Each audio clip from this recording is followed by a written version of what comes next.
Magandang araw mga kaibigan. Bigyan natin ng reaction opinion itong post ng Politico 22 minutes ago. The Supreme Court was prodded or asked on Wednesday, June 11, to issue a temporary restraining order against the impeachment proceedings of Vice President Sara Duterte. Okay? So yun ang post. Basahin natin yung mismong article nila. Ito, ang article. Supreme Court asked to halt Sara Duterte impeachment proceedings. Okay, sandali yan. Okay, ayan. Lawyer Israelito Torion filed a supplemental petition before the Supreme Court on Wednesday following the decision of the Senate to remand the impeachment complaint to the House of Representatives. Okay. So, ito yung statement ni Attorney Torion. Even if it has already been referred to the House of Representatives, the issues that were raised in the supplemental petition are still relevant and important in the resolution as to whether or not the present impeachment complaint should be dismissed. Ito pala ang statement ni Attorney Torion sa mga reporters. In his supplemental petition, Torion sought the issuance of TRO after the Senate convened as an impeachment court on Tuesday.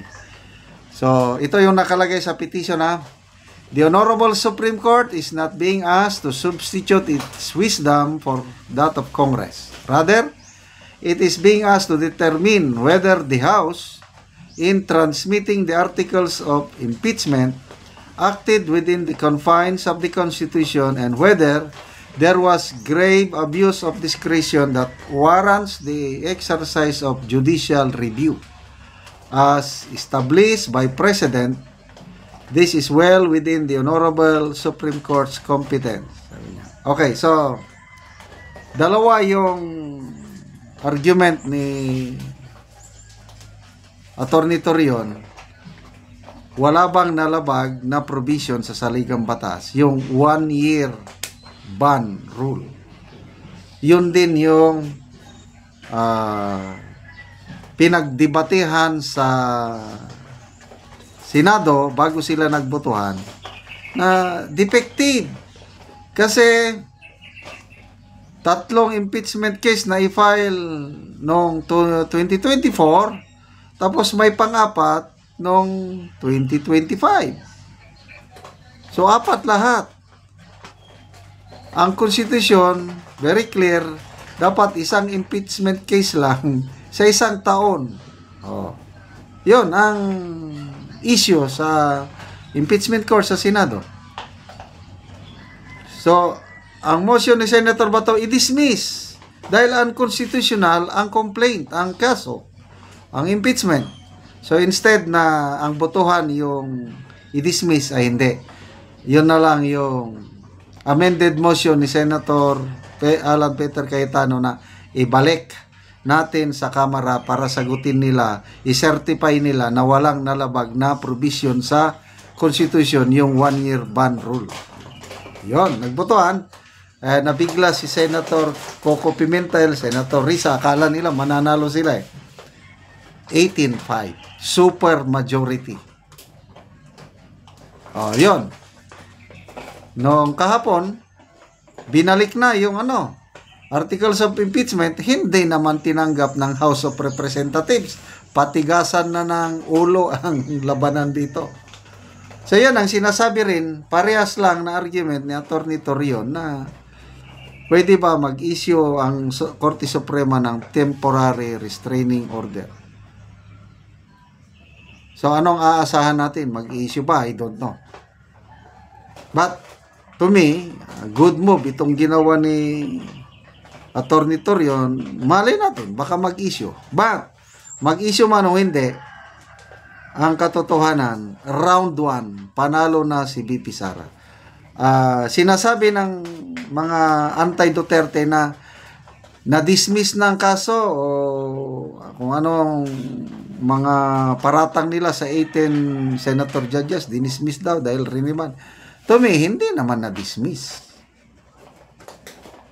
Back to walang, i-certify ninyo na walang na violate na provision ng ano. So, ang House ngayon, nagpasa na ng resolution na wala silang binayolate, na meron ng certification. Kaya lang, hindi naman nila tinanggap yung articles of impeachment. Medyo nagalit si Senator Escudero na you have no standing to defy the order of the court. Prosecutor lang kayo. We are not co-equal. Hindi katulad ng BICAM report na we must agree. Sa budget ba, BICAM, agree. O sa mga pagpasa ng batas, BICAM, mag-agree sila. Dito, iba ito dahil impeachment, mas mataas ang korte, nasa mababa ang prosecutor. Kaya huwag kayong magmatigas. So, ano ito? Magkakaroon ng krisis? I don't know. Patigasan ng ulo eh. So, bakit tayo nagkakaganito? Dahil nasa leadership yan. Kung katulad sana nung panahon ni PRRD, nung may mga nag-initiate na impeach si Vice President Leni Robredo, isang salita lang ni PRRD, no! Let VP Leni finish her term. Ganun lang. Wala na. Tumahimik ang lahat. Ang presidente natin ngayon, sinasabi ayaw niya, kailang natuloy pa rin. Anong klase? Kaya, nagkakagulo tayo. So, kung anong mangyari,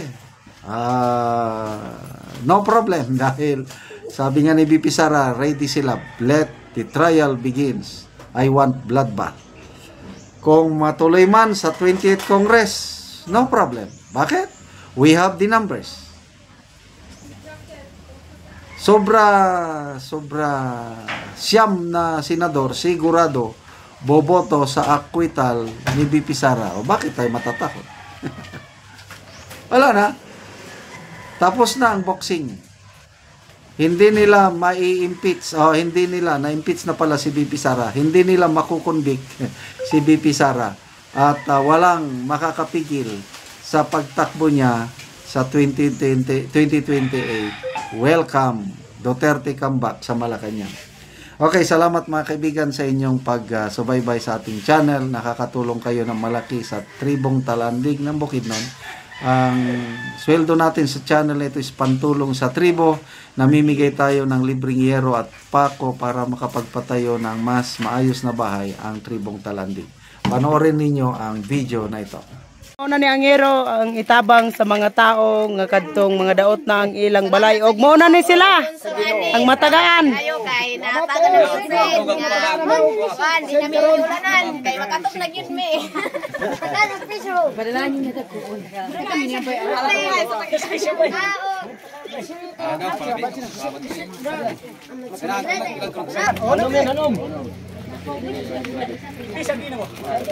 Michael di ba pala na may plak. Babay.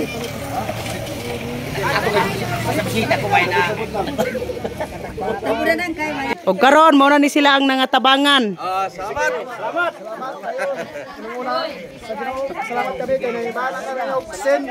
Namong balay kay matuluan og ulan. Kay makabalay na maigsen. Nabangan na maigsen kayo. Salamat kayo. Salamat kayo.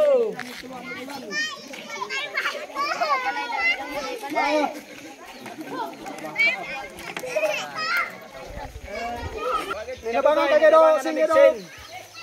Ilagi salamat Ginoo. Nabangan kayo sen. Nga mo ni. Ay nabangan na gid ko.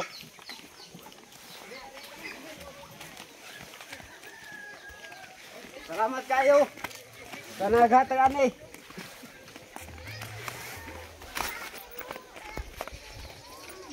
Pero ginuhap na inabangan kayo Sid para salamat po ginuhap.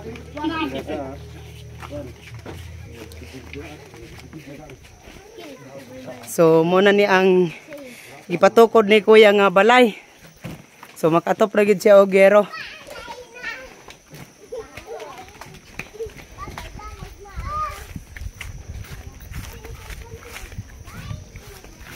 Ayo. Kaya na, nabangan na gid ko anay, makagbalay na gid ko.